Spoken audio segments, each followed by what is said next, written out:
ये उनका है, लेकिन मैं कैप्टन साहब का इस्तकबाल करता हूँ, खैर मकदम करता हूँ और कैप्टन साहब से भी जानने की कोशिश करूँगा कि आखिर वो क्या आज कुछ अपने तौर पे क्या नया लेकर के आए, क्या अपडेट्स हैं और फिर उसके बाद हम बाकायदा जो है उनसे चर्चा करेंगे। कैप्टन साहब। जी हाँ, आपने काफ़ी अच्छा इंट्रोडक्शन दिया। आज की जैसा कि आपने भी बताया सबसे बड़ी खबर तो यही है कि हिज़्बुल्लाह जो है, फिर से और ज़ोर-शोर से और जोश के साथ इज़राइल के ऊपर हमला कर रहा है। 160 रॉकेट, मिसाइल और ड्रोन्स उसने दागे थे आज तेल अवीव की तरफ और इज़राइल की जो नेवल बेस है उसके ऊपर। इज़राइल ने ये खबर दी है कि एक नेवल महिला सोल्जर की मौत हो गई है इस हमले में। तो इससे इज़राइल को नुकसान हो रहे हैं। 160 ड्रोन अगर हिज़्बुल्लाह ने फायर किए हैं तो उसका ये अंदाज़ा निकालना चाहिए कि हिज़्बुल्लाह ने अब तक जितने ड्रोन फायर किए हैं उसके बाद भी हिज़्बुल्लाह के पास आज की तारीख में करीबन 12,000 से लेके 8,000 ड्रोन बाकी हैं। तो लड़ाई में सबसे पहले आपका आकलन ये होता है कि दुश्मन के पास शुरुआती दौर में कितने हथियार थे, कितने हथियार वो फायर कर चुका है और अब अगले कुछ दिनों की लड़ाई में वो कितने और हथियार फायर करेगा। तो अगर उसके पास 12,000 या 8,000 भी मान लें, रॉकेट मिसाइल्स और ड्रोन हैं और अगर वो इस तरह से हर रोज 200-400 ड्रोन फायर करता रहे, तो हिज़्बुल्लाह के पास अभी तक काफ़ी बड़े तादाद में अम्यूनिशन, असलाह लड़ाई लड़ने के लिए बाकी है। एक और डेवलपमेंट जो आज हुई है, वो ये है कि अमेरिका के जो रिप्रेजेंटेटिव अ, शब्द इस्तेमाल किया गया है, वो तेल अवीव में आए हुए हैं और ज़ाहिर बात है कि आज की जो बातचीत थी वो इस पर नहीं हुई कि अ, अमेरिका किस तरह से और ज़्यादा हथियार देगा इज़राइल को। आज की जो बातचीत अमेरिकन रिप्रेजेंटेटिव के साथ हुई थी, उसमें जो अमेरिका का पीस प्लान है, उसके ऊपर डिस्कशन हुआ है तेल अवीव में। तो मैं मानता हूँ कि उसका मतलब ये है कि आस्ते-आस्ते नेतन्याहू को समझाने की कोशिश की जा रही है कि चलो ठीक है, 20 तारीख तक तो 20 जनवरी तक तो जो बाइडेन की कागज़ कलम पर और पेन की ताकत है। लेकिन 20 जनवरी के बाद आप एक नए तरह का सोच के लिए तैयार हो जाओ। तो इस डेवलपमेंट को मैं काफ़ी बेहतरीन प्रोग्रेसिव डेवलपमेंट मानता हूँ।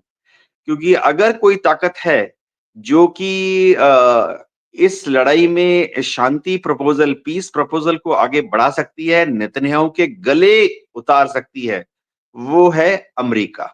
जी। मुझे लग रहा है कि ये एक बिल्कुल सही तस्वीर आपने यहाँ पेश की है और यूनुस चौड़वारा साहब ने लिखा है, इजरायली अधिकारी का बयान, हमारी सेना गाजा के ब्लैक चैम्बर में फंसी है, इसको निकालना होगा, नहीं तो ब्लैक चैम्बर में सेना खत्म हो जाएगी। और मुझे लग रहा है ये वही चीज है कैप्टन साहब जो फदील साहब कह रहे थे कि कई बार ऐसा होता है कि एक घेरने की कोशिश होती है या प्लान या ब्लैक चैम्बर अगर आप समझा सकें कि ये जो कहा जा रहा है कि वहां फौज फंस गई है, क्या है इसको किस तरह से आप डिफाइन करेंगे?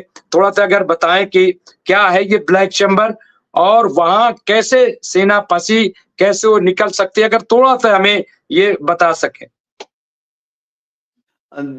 इज़राइल के उत्तर में जो बॉर्डर है लेबनान के साथ ब्लू लाइन उसका ऑफिशियल नाम है। उस बॉर्डर के नॉर्थ में है एक नदी जो कि लिटानी रिवर के नाम से जानी जाती है। तो अंडरस्टैंडिंग ये थी कि जो United nation peace keeping force है करीबन 900 यूनाइटेड नेशन की पीस कीपिंग फोर्स वहां पर तैनात है जिसमें भारत के भी सोल्जर्स हैं। इनका काम लड़ाई नहीं है, इनका काम है सिर्फ पुलिसिंग। वहां रहते हैं, ऑब्जर्व करते हैं और यूनाइटेड नेशन को रिपोर्ट देते हैं। कि हिजबुल्लाह की हरकत क्या है और इजराइल की जो आईडीएफ जब नॉर्थ की तरफ जाती है उनकी हरकत क्या है। अब इस लड़ाई के शुरुआती दिनों में इजराइल ने 30,000 यानी 3 डिवीजन फौज को यहाँ पर तैनात किया हुआ था और इजराइल ने इनको 3 एक्सेस से लिटानी रिवर को क्रॉस कराकर उत्तर में भेजने की कवायद शुरू की हुई है। एक जो एक्सेस ऑफ एडवांस कहते हैं फौजी भाषा में वो है बेरूत की तरफ, लिटानी रिवर को क्रॉस करो और बेरूत की तरफ एडवांस करो। दूसरा जो एक्सेस ऑफ एडवांस है वो है उत्तर में बेका वैली की तरफ, यानी लिटानी रिवर के उत्तर में जाओ फिर बेका वैली की तरफ जाओ। और तीसरा जो एक्सिस ऑफ एडवांस है वो इजराइल के उत्तर में गोलान हाइट्स है, गोलान की पहाड़ियां, सीरिया बॉर्डर के साथ भी आप समझ लीजिए। गोलान की पहाड़ियों को से आगे बढ़ते हुए सीरिया और लेबनान का जो बॉर्डर है उसको सील कर दो, क्योंकि हथियार तो सीरिया से ही, ईरान से चलते हुए सीरिया और सीरिया से चलते हुए लेबनान में हिजबुल्लाह को पहुंच रहे हैं। अब लिटानी रिवर के उत्तर में जो है इजराइल की फौज, उनको हिजबुल्लाह ने रोका हुआ है, कड़ा मुकाबला कर रहे हैं। इस जंग में अलग अलग सूत्र बता रहे हैं कि काफी बड़ी तादाद में इजराइल के टैंक्स, तोप्स, बख्तरबंद गाड़ियों को नुकसान पहुंचा है।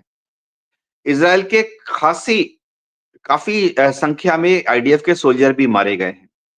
तो फिलहाल जो असॉल्ट है, जो कि बेरूत की तरफ जाना था या बेका वैली की तरफ जाना था, उसे रोक दिया गया है और लिटानी रिवर को बेस बनाकर एक ऐसा बॉक्स तैयार किया जा रहा है ताकि हिजबुल्लाह उसको क्रॉस करके दक्षिण में इजराइल की तरफ ना आ सके। इसका मिलिट्री असेसमेंट ऐसे है कि हिजबुल्लाह के पास जो समझिए 12,000 रॉकेट अभी भी बचे हुए हैं, इनमें से ज्यादातर रॉकेट्स की जो रेंज है वो 40 किलोमीटर के आसपास है। इनमें से बहुत कम रॉकेट ऐसे हैं जिनकी रेंज जो है 80 किलोमीटर या ज्यादा है। तो अगर आईडीएफ ने हिजबुल्लाह को लितानी रिवर के 20 किलोमीटर उत्तर में ही रोक दिया, तो वहां से जो ये 40 किलोमीटर रेंज वाले रॉकेट हैं, ये तेल अवीव तक या हाइफा तक नहीं पहुंच पाते। पूरी सोच ये है। इसमें इजराइल को कुछ हद तक कामयाबी मिली है, लेकिन इजराइल के काफी बड़ी तादाद में नुकसान भी हुई है। हिजबुल्लाह को लगातार रीएनफोर्समेंट भी आ रही है। अगर हम देखें अभी तक लेबनान में करीबन 3,600 सिविलियंस मारे गए हैं और हिजबुल्लाह के कितने